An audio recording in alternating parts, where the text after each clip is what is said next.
Hi, it's Prisha, and as you read in the title, people paid me money to see my face. It all started one day when two men came to my house and grabbed my hand by force. I tried to fight it, but no one would listen. One of the men said, "I don't know why she is complaining about this. It's not like they are torturing her." And the other man replied, "She's to be set like a queen. How spoiled she is." These words did not comfort me. I wasn't flattered, and I definitely was not ready for any of these alleged privileges I was about to have. I wanted them to let me go. I heard my parents in the background saying, take her, she knows nothing." The men put me in the carriage. I was shivering, not of cold, but of anger. Why can't they understand that I don't want this position? And what about my parents offering me like a scapegoat? What the hell? I didn't have a chance to catch my breath. They took me to a temple. Some girls took care of me. They washed me, made me wear red clothes, put dozens of heavy necklaces around my neck, and tied my hair like a knot. Then they put makeup on my face, which made me look like a doll. The eyeliner was so long it could reach the US. After that, I was placed on a chair. An old woman came and put a red sticker on my forehead, and in an instant, the priests who were around me, gasped and bowed before me. What? What just happened? The old woman said, "Meet your new goddess." She started mumbling some words. They were prayers, I guess. Then I was sent out. 4 men were holding my chair up so everyone could see me. The horrible news came after this ceremony. Dad told me strictly that I had become the new goddess, so I mustn't speak to anyone outside the family. I won't be going to school soon, and my feet shouldn't touch the ground, which means that I wouldn't be able to walk. What? What about my friends, my school, my life? I screamed at him, "Dad, I told you I want nothing to do with this." But he just said in a threatening voice, "I can't touch you because you are sacred now. But if you say this again, I will punish you." So I kept quiet. The next day, Dad held me and took me to the temple. People came to worship me and get my blessings. My blessings! Me, the little girl who was afraid to disobey her father, is believed to have superpowers. What the hell? Were they crazy? But I just had to go along with it. I had to perform the practices they wanted me to do, and I had to stay motionless while doing so. I couldn't smile or laugh. I was basically a statue. People started giving me gifts: money, clothes, flowers, toys, food, and sometimes alcohol, and I had to take them to show that the gods had accepted their gifts. At that point, it became clear to me why my parents forced me to do this.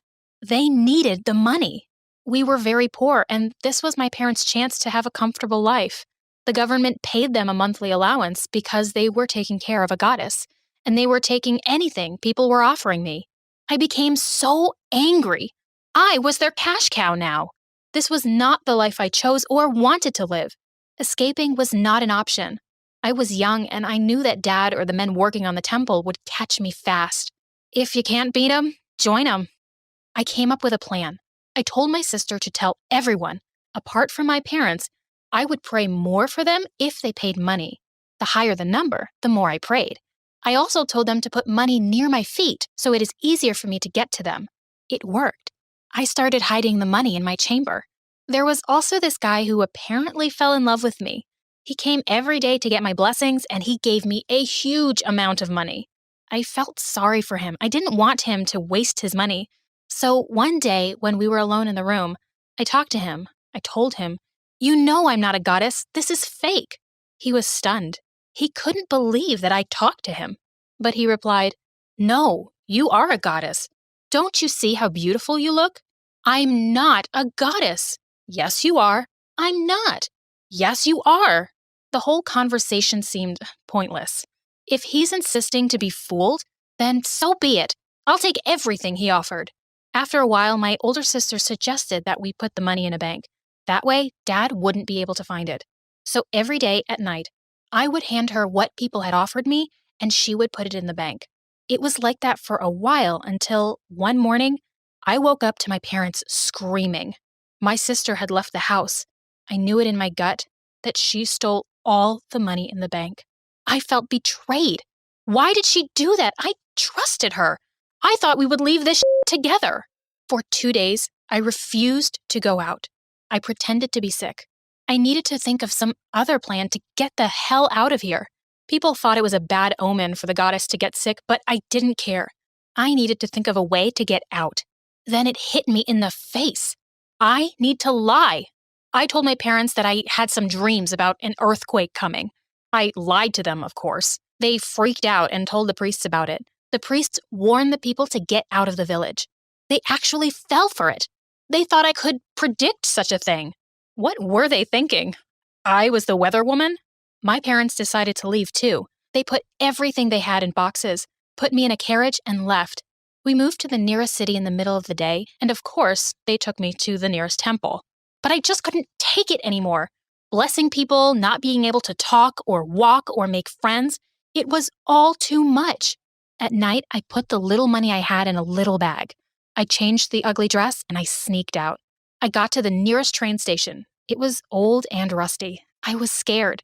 After all, that was the first time in 2 years to be outside the temple. I saw people buying tickets. I bought a ticket for the first train leaving and went. The train took me to another city. When I left, I got off and bought myself some food. I was mesmerized by everything I was seeing. The people, the buildings, the cars, and everything around.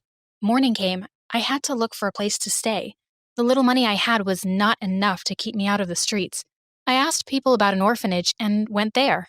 I found a nice young woman who asked me about who I was. I lied and told her that my parents left me alone and I had no one I could live with. I told her that my name was Jaya. She told me I could live there as long as I behaved well, but she has to inform the authorities that a new girl was enlisted in the orphanage. Life was bad there. We didn't have enough food. We only got used clothes and managed with the donations people gave us. But people there were nice. No one was worshiping me now or offering me gifts, but I had time to do whatever I want and be by myself. The orphanage was only for girls. After having our poor breakfast, we would go to school and then go back and help clean the orphanage. Sometimes we would go out with our caretakers for short visits in town. Life was simple, but after I turned 17 years old, I started to worry. In a year, they would ask me to move out because I would legally be able to get a job. Where would I go? I thought about it a lot when one day, when we were buying groceries, I saw my sister. She changed a lot since the last time I saw her, but I could still recognize her face easily. She was walking with a man and a child. I was furious. I've been living in this miserable life while she was having a life of her own, happy, married with a child. I called her by name and she was shocked to see me. She looked at her husband and mumbled some words. He took the young boy and left, so we were left alone. Our meeting was not nice. I was angry and she was arrogant enough not to admit that she had done something wrong. I asked for my money back.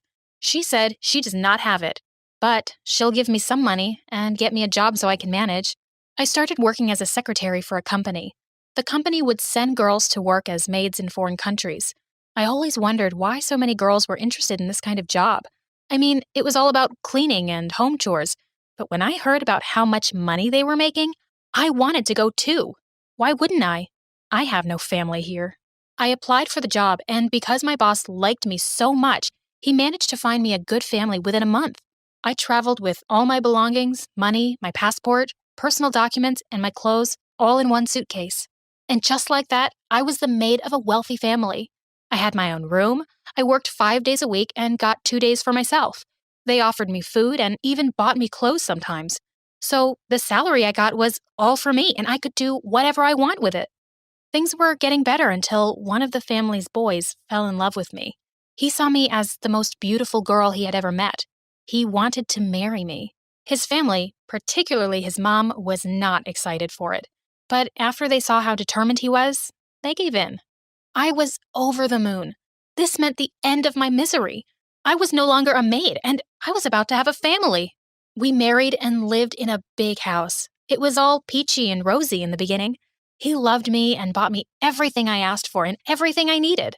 I got pregnant, and I was ready to have a baby when my husband died in a terrible car accident.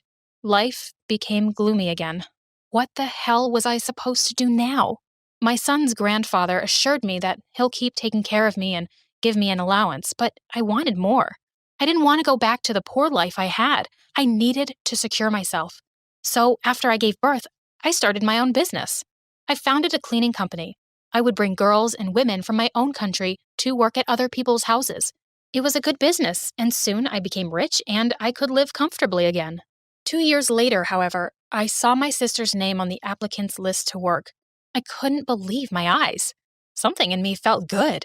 I thought she was finally getting what she deserved. I sent her an approval letter and paid for her flight. When she saw her new boss, she went pale. She didn't expect it to be me, and she didn't expect me to have all that I had. She told me that both her husband and child got sick, and she had to pay all she got for their treatments to the hospitals. Unfortunately, nothing could save them, and they died. She was left alone, just like I did many years ago. I wanted to take revenge, but I couldn't. I gave her a job, and now she is working for me. She's trying hard to get closer to me. I don't want to for the time being, but who knows what will happen in the future. Hi, my name's Kirsty, and I had a pretty special childhood. Most moms teach their kids things like how to ride a bicycle or how to build a sandcastle. Well, not my mom. She taught me something that could have landed me up in jail. I was 5 the first time I saw it happening. She slipped a leg of lamb under her coat and dropped 2 huge steaks into her bag. Then she grabbed my hand and made me follow her out of the grocery store. When we reached the car, she let out a sigh of relief and grinned at me. That was fun, right? Next time you try, but don't tell Daddy. I had no idea at the time that what she was doing was wrong. It was our little secret, and it quickly became my favorite game. The older I got, the more we did it. She taught me all her tricks. And once, when we went to my friend's birthday party, I watched as my mom stole some of my friend's gifts, and then on the way out, I did the same thing. It gave me such a thrill, and we never, ever got caught. It was weird because we didn't even need the things we stole. We were pretty rich, but Mom always said that wasn't the point. She just enjoyed it, and she kept everything in this giant locked-up cupboard. One time, she made me steal a watch for my dad's birthday. I put it on my wrist and covered it with my sleeve, then ran out. But the security alarm went off. I was in such a panic that I pointed to a homeless man sitting outside and told the shop owner that I'd seen him do it. Then I walked away and handed over the watch to my mom with a smirk on my face. She patted me on the head and told me I was a good girl. I tried so hard to impress my mom, but one day, everything changed. She lost out on a promotion at work to some man that she said didn't even deserve the job. She was so upset, so I stole her some flowers and her favorite cake. She got angry and threw the cake at me and told me I was useless, and that if I was going to steal, I should at least steal big things. Suddenly, I didn't want to steal anymore. I looked for a job so that I could save up some money and be able to buy my own chocolate and makeup and stuff. My dad gave me an allowance, but I've got used to the life of being able to steal whatever I wanted. I found a super lame babysitting job, but the pay wasn't bad, and the family were clearly loaded. Their house was filled with all kinds of expensive art, and one night, I decided to snoop around after they'd gone out. The kids were in bed, so the coast was clear.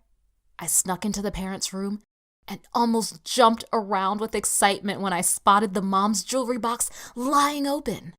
The most incredible gold necklace with a giant ruby heart was sitting right there. No, I told myself, don't do it. But the urge was too much. I snatched it up and shoved it in my pocket. You see, it was my mom's birthday the following week, and even though she'd shouted at me, I still felt bad. I wanted to make it up to her. On her birthday, I gave her the necklace I'd stolen. She didn't even ask me where I got it from. She just put it on and kept hugging and kissing me. That night, her company were throwing a birthday bash for her. It was her 50th, so it was a big deal. She wore the necklace and it looked gorgeous on her. Dad was away on a business trip, so I went with Mom. And oh, how I wish I hadn't. When we arrived, I spotted someone familiar. The couple I babysat for. But what were they doing there? I thought about running outside, but it was too late. They'd spotted me and sauntered over. And that's when all hell broke loose. Turns out that man works with my mom, and he's the one who got the promotion. His wife suddenly went berserk when she spotted the necklace and started accusing her husband of cheating on her with my mom. Of course, my mom was clueless that I was even babysitting for them and blurted out that I'd given it to her as a gift. I didn't even have time to explain myself. The cops arrived and took me in for questioning. So I told them everything. How my mom had taught me to steal and how she had a special cupboard at home filled with things she'd been stealing for years. I was so sure I'd be sent to some kind of juvenile prison. But in the end, it was my mom who got sent to jail. They searched our house, found the cupboard, and the rest is history. As for me, well, looks like my mom taught me well. In fact, I'd say I'm a better thief than her. Wouldn't you agree? Hi, my name's Marianne, and I just love animals. I live on a ranch in Texas, and we don't just have cows here. We've got horses and pigs and sheep and all kinds of other little animals too, like dogs and cats and even some rabbits. I'm especially fond of this one rabbit we've got. His name's Snowy, and he's got the softest, whitest fur I ever did see. My parents work super hard running our ranch, and they don't like me and my brother getting too involved. We're allowed to help with the feeding, and I'm allowed to go horse riding whenever I want. But when it comes to the business stuff, they don't tell me anything. So I tend to keep myself to myself, and I don't want to make the other animals jealous, so I'm pretty careful when I sneak Snowy some extra carrots or hugs. One weekend, my parents had some clients visiting from over in Louisiana. They must have been a pretty big deal because my parents had been running around like crazy, cleaning the ranch and dusting the house, and Mom even got her best china plates out. I knew they were interested in buying some of Dad's most prized bulls, so he obviously wanted to make a good impression. I spent the whole of Saturday helping Mom fix supper. I did the salad and the dessert because I don't really like touching the meat, to be honest. So while Mom prepared the chicken, she sent me off to do my homework and asked me to put on something nice. I could hear Dad laughing and chatting away to the clients on the porch, so it all seemed to be going well. I thought about popping out to give Snowy some carrots that I'd put aside while fixing the salad, but I couldn't see him from my window. He must have been hiding under the porch. At that moment, my mom called my name, so I figured I'd just go see Snowy after dinner. I made my way down the stairs and into the dining room and shook hands with the clients. They were both rather large men, and they were both dressed similar to my dad, kind of like cowboys. I mean, I guess that's the standard uniform around cattle ranches. We sat down, and everyone commented on how delicious my salad was, although Dad made a joke about me being stingy on the carrots. I silently chuckled to myself as I thought about how happy Snowy would be getting a late-night treat from me later. Next up was the chicken, which was so delicious. Mom had skinned it and roasted it with potatoes and smothered it in her homemade gravy. Everyone seemed to love it, and one of the clients asked my mom to send over the recipe at some point. It was that good. As we finished up dessert, Dad and the clients pulled out some contracts and sat down to finish negotiating. I excused myself and ran up to my room to grab the carrots and headed outside to feed Snowy. I headed straight for the side of the barn that he usually sleeps in, but he wasn't there. That's strange, I thought. Maybe he was still hiding under the porch. I looked there, but I couldn't see him. I ran to the other rabbit hutches in case he had been feeling lonely and snuck in beside one of the other rabbits. He wasn't there either. That's when I started to panic. What if he'd run away? Or worse, what if he'd got run over on the highway? With tears in my eyes, I ran to find my dad. By this point, the clients had left. My dad was feeding the horses in the stable. I ran straight up to him and asked, "Where's Snowy?" Dad looked at me in confusion and asked who Snowy was. I told him that Snowy was the big, white, fluffy rabbit, the one that I was always playing with. He scratched his head and laughed. Then he said, "Oh, you mean the rabbit we had for dinner tonight?" He sure was a tasty one, wasn't he? Suddenly, it was like someone had punched me in the chest. I couldn't quite believe what I was hearing. I sat down on a pile of hay and started crying my eyes out. I felt sick. I looked up at my dad and started shouting at him. I said, "That's not funny. This isn't a time for jokes. Snowy is missing, and anyway, I know that was chicken we ate." Dad just looked at me and told me to stop raising my voice. He said it was rabbit we ate, and that he'd warned me not to get too attached to any of the animals here. I could barely hear him as he kept lecturing me about how this is the reality of life on a ranch, and I should know better. I thought about Snowy and his twinkling eyes, and the fact that we had just eaten my most favorite pet I'd ever had. I threw up. I didn't even have time to think about it. I just couldn't stop myself from vomiting. I couldn't bear the thought of Snowy being inside of me. I wanted to shout at my mom and ask her, how could she? But then I had another thought. From that moment on, I decided I would never eat another animal again. What did you think of this story? Please feel free to share your comments and stories in the comments section below. And don't forget to like this video and subscribe to our channel.